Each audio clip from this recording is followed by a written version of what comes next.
Hello दोस्तों, कैसे हो आप लोग। आई होप अच्छे होंगे। स्वागत है आपका टेक्स्ट बुक सुपर कोचिंग में। मेरा नाम है श्रेय राठी एंड आज हम बात कर रहे हैं रियल एनालिसिस के वो कौन से कॉन्सेप्ट्स हैं जिन पे क्वेश्चन हमेशा आता ही आता है, चाहे आप प्रीवियस ईयर उठा के देखेंगे और या फिर आप बात करें अपकमिंग एग्जाम में कितने चांसेस है, तो बहुत अच्छा स्कोर आपका बन सकता है। सो बहुत अच्छे से पूरी वीडियो को देखिएगा, जल्दी खत्म करते हैं एंड बहुत इंपॉर्टेंट जो कॉन्सेप्ट जिनसे बनने के चांसेस 100% है उन पे बात करेंगे। ठीक है, सबसे पहले एक कॉन्सेप्ट में लेता हूं सीक्वेंस। आपने पढ़ा होगा सीक्वेंस, आपने पढ़ा होगा रियल एनालिसिस में सीक्वेंस होता है, बट हम लोग नॉर्मली पढ़ के जाते हैं कि भैया सीक्वेंस कन्वर्जेंट है, डाइवर्जेंट है। ठीक है, ये सब पढ़ के जाते हैं, बट ये सब नहीं करना है। ये सब तो आपको बेसिक नॉलेज होनी ही चाहिए, बट सबसे इंपॉर्टेंट होनी चाहिए कि आपने देखा होगा कि लिमिन्फ और लिमसुप पे क्वेश्चन हमेशा प्रीवियस ईयर में बनता हुआ आया है, तो देयर आर चांसेस के इस साल आने का चांसेस है। तो इसको क्या लिखेंगे, एक लिमसुप वाला जो कॉन्सेप्ट है वो आप हमेशा ध्यान से पढ़ के जाइएगा। लिमसुप ऑफ लिमिन्फ, समझ में आ गया। ये आपको 100% मिलेगा ही मिलेगा, समझ में आ गया।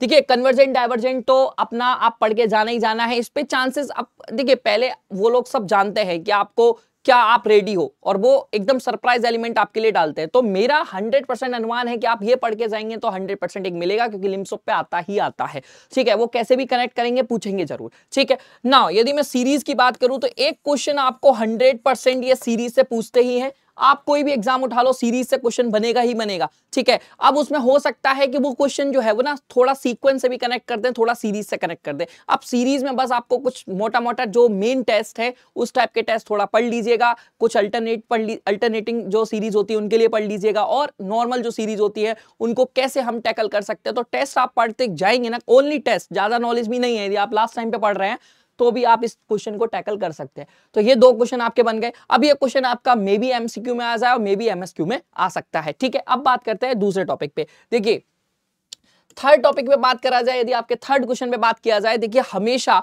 सीक्वेंस ऑफ फंक्शन पे क्वेश्चन आता ही आता है। ठीक है, तो आपको ध्यान रखना है, और ऐसा नहीं है कि क्वेश्चन जो है वो बहुत ज्यादा आपका डिफिकल्ट होगा, बहुत इजी सा क्वेश्चन होगा। सीक्वेंस ऑफ फंक्शन का जो क्वेश्चन है बहुत इजी रहता है, बस आपको एमएन टेस्ट लगाना है, केवल एक टेस्ट पढ़ के जाना है और उससे क्वेश्चन वो ओवर हो जाता है। 99% क्वेश्चन एमएन टेस्ट से हो जाते हैं। तो मैं बस वो चीजें बता रहा हूं जिनसे क्वेश्चन बनेगा ही बनेगा, और आपका चांसेस है यदि आप पढ़ के जाते हैं तो आप टैकल कर लें।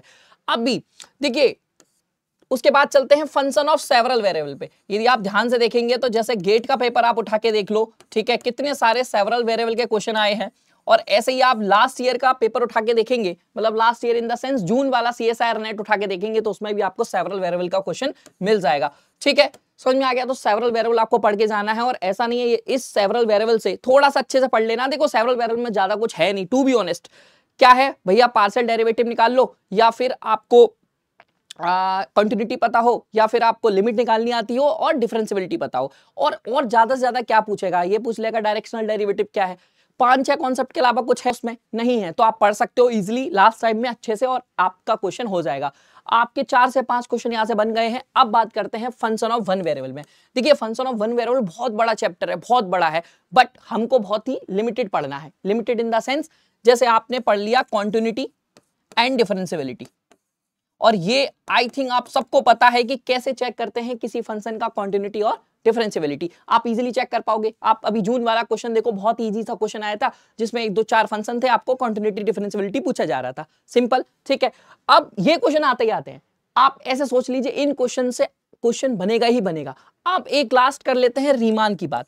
यदि आप रीमान की बात कर रहे हो, रीमान इंटीग्रल में, तो मैं आपको बता दूं इम्प्रॉपर इंटीग्रल पढ़ के जाना, आपका काम हो जाएगा। ठीक है, एक क्वेश्चन आपको वहां से मिल जाएगा। तो मैंने बहुत सारे क्वेश्चन, देखिए टॉपिक मेरे पास और भी हैं, बट मैंने अभी वो बताए हैं जिनसे श्योर शॉट है कि क्वेश्चन बनेगा ही बनेगा। आप खुद मानो यदि आपको 13 क्वेश्चन आ रहे हैं रियल एनालिसिस के, तो आप सोचो अदर क्वेश्चन भी आपको अटेम्प्ट करने हैं, तो थोड़ा सा और डीप पढ़ लोगे तो आपका काम बन जाएगा। और सबसे ज्यादा क्वेश्चन देखो फंक्शन ऑफ वन वेरिएबल से बनता है, बट आपको और ज्यादा क्वेश्चन करना है तो फिर आपको थोड़ा टाइम देना पड़ेगा। बट मैं आपसे बस इतना कह रहा हूं कि यदि आप कंटिन्यूटी और डिफरेंशियबिलिटी पढ़ लेते हैं तो आपका श्योर शॉट है कि 1-2 क्वेश्चन आप बना लोगे only basis of continuity and differentiability. तो एकदम रिवाइज करा देता हूं फिर से, हमने क्या क्या सीखा रियल एनालिसिस में। सबसे पहले आपको सीक्वेंस वाले चैप्टर में लिमिन्फ और लिमसुप का कॉन्सेप्ट अच्छे से आना चाहिए, उससे एक क्वेश्चन आपका हमेशा बन जाता है। ठीक है, सीरीज का क्वेश्चन भी आपको मिलेगा। यदि आपको थोड़ी सी सीक्वेंस का नॉलेज है और सीरीज का नॉलेज है तो आप आराम से एक क्वेश्चन हमेशा आपको रखा होगा जिसमें आपको कन्वर्जेंट डाइवर्जेंट बता रहा होगा।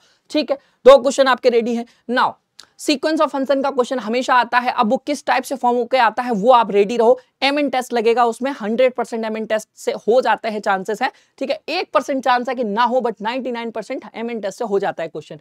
Function of several variable, several variable में आपको 4-5 चीजें पढ़नी है और इसके अलावा कुछ नहीं पढ़ना है, क्वेश्चन हो जाएगा। सबसे पहले पार्शियल डेरिवेटिव निकालना आना चाहिए, लिमिट निकालना आना चाहिए, कंटिन्यूटी और डिफरेंशियबिलिटी, और ज्यादा से ज्यादा क्या होगा, डायरेक्शनल डेरिवेटिव का एक ऑप्शन डाल देगा, तो यदि इतना डालेगा तो फिर वो एमएसक्यू में बनेगा, ठीक है। नाउ अभी आप फंक्शन ऑफ वन वेरिएबल की बात करेंगे तो वो कंटिन्यूटी और डिफरेंशियबिलिटी पे क्वेश्चन सॉर्टेड है, आएगा ही आएगा, ठीक है, क्लियर रखना अपना। नाउ यदि आप रीमान इंटीग्रल की बात करते हैं तो रीमान इंटीग्रल में आप ये बात आप हमेशा ध्यान रखना कि भैया रीमान इंटीग्रल में जो आपका क्वेश्चन है वो इंप्रॉपर इंटीग्रल से बनता ही बनता है, हमेशा आता है, ठीक है। अब आपका आई होप आपको समझ में आ गया होगा, जल्दी से जाओ इन सब टॉपिक्स पे एकदम कमांड बना लो जिससे आपका जो एग्जाम है बहुत अच्छा हो जाए। Thank you so much for watching this video, और बताओ ये वीडियो कैसी लगी आपको। कमेंट सेक्शन में अदर टॉपिक्स के बारे में भी आपको चाहिए तो मैं बना दूंगा, ठीक है, बट आपको कमेंट करना पड़ेगा। Thank you.